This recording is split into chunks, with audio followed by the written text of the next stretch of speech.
Assalamualaikum warahmatullahi wabarakatuh.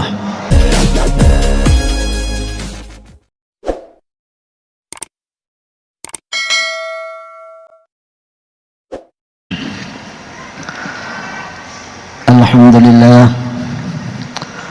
alladzi waffaqa man syaa'a min 'ibadihi li adai afdalit ta'at wa ikhtisabi akmalis sa'adat. Asyhadu an la ilaha illallah wahdahu la syarika lah al-muttasifu bi jami'il kamalat wa asyhadu anna Muhammadan abduhu wa rasuluh sallallahu alaihi wa ala alihi wa ashabihi an-nujumun nayyirat.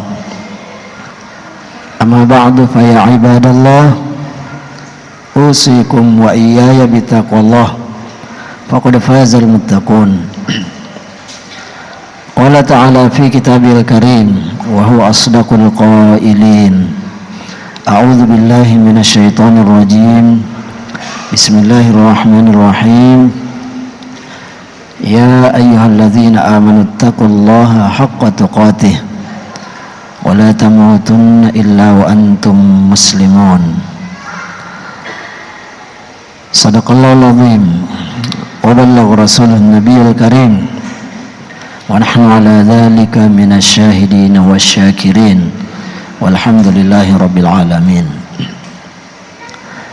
Ma'asyiral muslimin, sidang jamaah Jumat rahimakumullah. Mari kita kembali memanjatkan puji dan rasa syukur kita kepada Allah Subhanahu wa taala oleh karena pada kesempatan saat ini kita semua kembali bisa hadir di masjid, khususnya di Masjid Songkorca ini, dalam rangka untuk menunaikan kewajiban kita kepada Allah Subhanahu wa taala. Terkhusus saat ini adalah untuk menunaikan salat Jumat insyaallah. Tentu kita berharap mudah-mudahan ibadah-ibadah yang kita lakukan bisa semakin mendekatkan diri kita kepada Allah Subhanahu wa taala. Salat dan salam juga tak lupa kita kirimkan kepada Nabi kita Muhammad sallallahu alaihi wasallam. Allahumma salli wa sallim alaihi. Ma'asyiral muslimin, sidang Jumat rahimakumullah. Tentu sudah sering kita mendengarkan salah satu ayat di dalam Al-Quran yang sangat mendasar untuk menjadi pegangan kita di dalam menjalankan roda kehidupan kita di dunia ini. Ayat yang saya maksudkan itu adalah firman Allah yang menyatakan, "Wa ma khalaqatul jinna wal insa illa liya'budun." Bahwasanya kata Allah, tidaklah saya menciptakan bangsa jin dan juga bangsa manusia melainkan untuk beribadah kepadaku. Oleh karena itu, sebagai umat manusia, sebagai hamba Allah, tentu sudah menjadi keharusan bagi kita untuk memiliki sikap responsibility atau sikap untuk mau beribadah kepada Allah Subhanahu wa taala. Mengapa? Karena di akhirat kelak juga akan ada yang namanya accountability, atau dalam bahasa kita adalah ada pertanggungjawaban seluruh amal-amal, seluruh kegiatan-kegiatan yang kita lakukan dalam kehidupan ini ketika nanti berada di akhirat kelak. Ma'asyiral muslimin, sidang jamaah Jumat rahimakumullah. Nah, kalau kita merenungkan ayat-ayat Al-Quran yang seringkali kita baca, tentu saja kita akan menjumpai banyak ayat-ayat Al-Quran yang menyinggung tentang amal-amal perbuatan, khususnya yang namanya amal saleh itu. Di dalam Al-Quran, kata amal itu sering digandengkan dengan kata as-salih. atau as-salihat. Kemudian Al-Quran juga menjelaskan bahwa lawan dari amal saleh itu adalah ada yang dinamai dengan amilus sayyiat atau amal yang su' atau juga amal ghairu salih. Semua kalimat-kalimat ini bisa dijumpai di dalam Al-Quran. Tetapi yang menarik adalah Al-Quran juga menggunakan kata a'mala salihan tardahu, bahwa amal-amal saleh itu, amal-amal kebaikan itu tidak cukup kalau hanya diukur dari sisi baiknya saja. Yang kita butuhkan itu adalah amal yang tardahu, amal yang diridhoi oleh Allah Subhanahu wa taala. Karena itu pula kita dari ayat ini bisa memahami bahwa tidak semua amal-amal yang kelihatannya baik itu diridhoi oleh Allah Subhanahu wa taala. Sekali lagi, tentu kita membutuhkan amal-amal saleh yang tardahu, yang diridhoi oleh Allah Subhanahu wa taala. Apapun yang menimpa kita atau apapun yang kita lakukan, seharusnya bisa kita arahkan untuk kembali kepada Allah Subhanahu wa taala. Nah, kita bisa belajar bagaimana seorang sahabat Rasulullah sallallahu alaihi wasallam menunjukkan karakteristik amalan salihan tardahu itu. Seorang sahabat Rasulullah sallallahu alaihi wasallam bernama Imran bin Husain. Imran bin Husain ini adalah seorang alim, seorang pakar hadis yang juga tidak lain adalah guru dari Imam Hasan al-Basri. Imran bin Husain, sahabat Nabi ini, suatu waktu itu mendapatkan penyakit gangguan pencernaan yang membuatnya tidak bisa bangkit dari pembaringannya. Beliau menderita gangguan pencernaan, sakit perut dalam waktu yang lama, yaitu 30 tahun. Tetapi beliau tidak pernah mengeluh. Bahkan beliau mengharapkan agar penyakit itu tidak meninggalkan dirinya. Bahkan dalam riwayat disebutkan setiap kali ada sahabat lain yang menengok sahabat Rasulullah yang bernama Imran bin Husain ini, mereka tidak kuasa untuk menahan tetesan air matanya karena begitu kasihannya melihat kondisi dari Imran bin Husain. Tetapi satu waktu Imran bin Husain mengatakan kepada mereka bahwa apa yang saya rasakan saat ini adalah sesuatu yang saya sukai, karena saya meyakini bahwa ini adalah sesuatu yang Allah ridhoi untuk saya. Dan karena itu Imran bin Husain berpesan pada salah seorang di antara sahabat itu apa yang dialaminya. Imran bin Husain menyatakan, saya akan menyampaikan rahasia kenapa saya begitu bahagia dengan penyakit yang saya derita ini.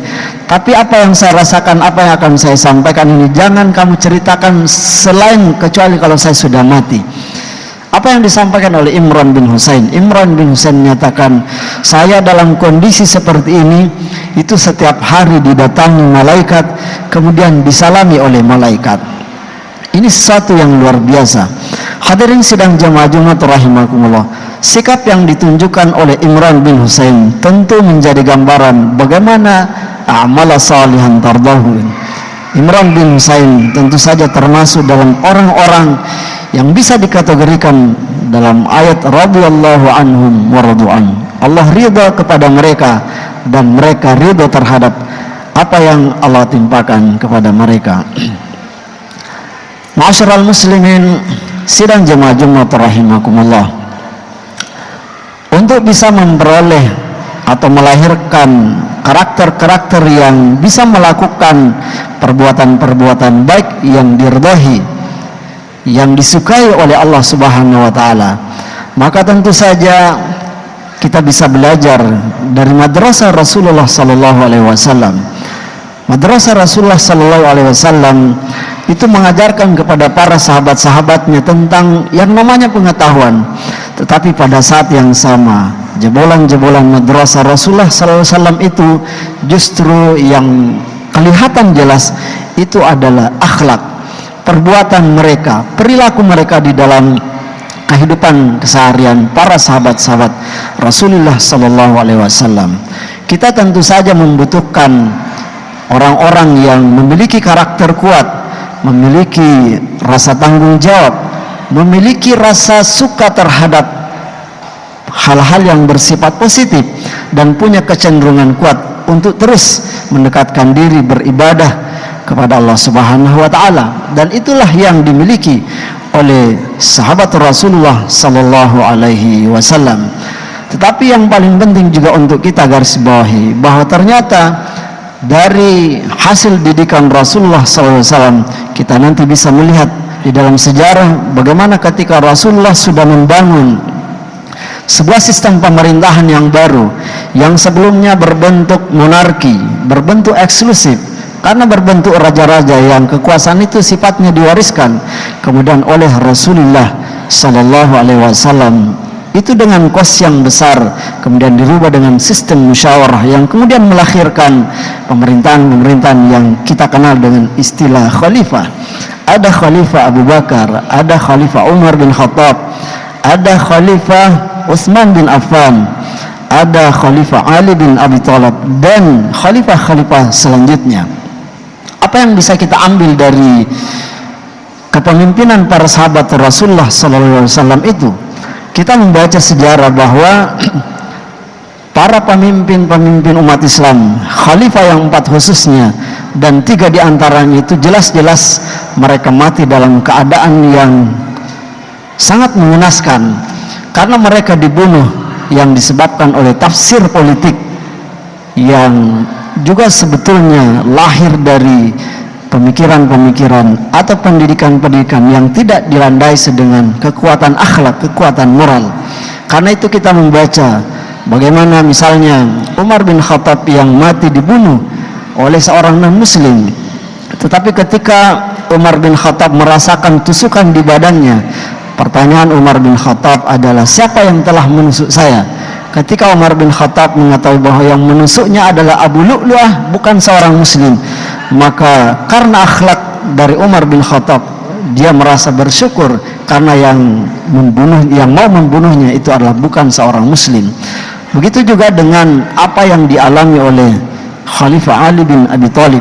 Khalifah Ali bin Abi Thalib juga mati dibunuh dalam keadaan berpuasa di subuh hari, dan yang membunuhnya justru adalah seorang yang menghafalkan Al-Quran, yang pernah bertugas untuk mengajarkan Al-Quran ke daerah-daerah Arab di sana, tetapi karena tafsir politik yang keliru, yang tidak dilandasi dengan akhlak, kemudian dia meyakini bahwa apa yang dilakukannya saat membunuh Khalifah Ali bin Abi Thalib itu adalah sesuatu yang benar.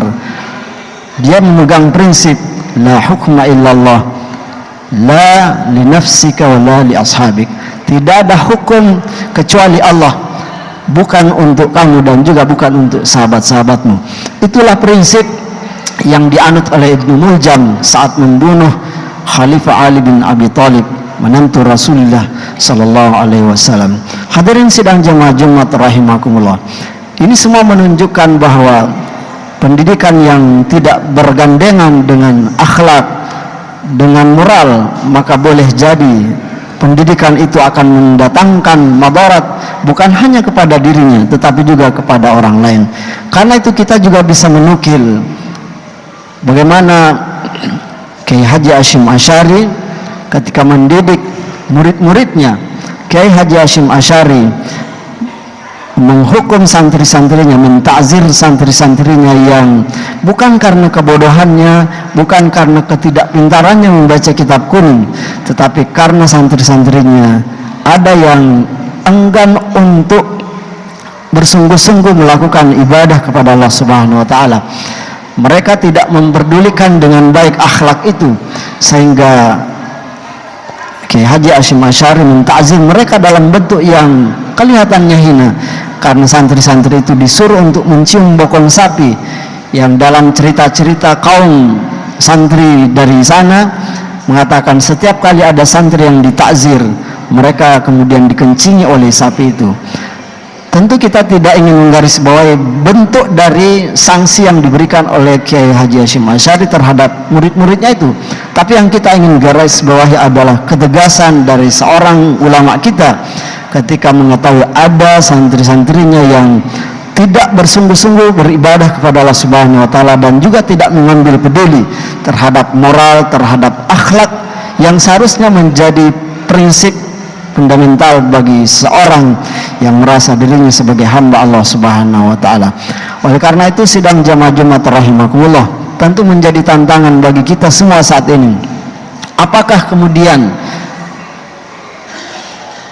penilaian terhadap sesuatu yang mungkin dalam dunia pendidikan, mungkin juga dalam posisi-posisi tertentu di pemerintahan atau di tempat-tempat yang lain, penilaian tentang kesungguhan seorang untuk beribadah kepada Allah Subhanahu wa taala dan juga akhlak seorang itu bisa menjadi pertimbangan utama untuk menentukan orang itu layak lulus atau layak direkrut atau tidak. Ini menjadi tantangan kita semua, apalagi juga dalam suasana politik yang saat ini sudah mulai kita jalani. Tentu saja yang sangat dibutuhkan itu adalah akhlak yang tinggi, akhlak yang luhur, agar suasana politik yang kita rasakan itu bisa menjadikan sesuatu yang mendamaikan, sesuatu yang bisa menghadirkan kemaslahatan bagi kita semua, bukan hanya untuk kelompok-kelompok tertentu.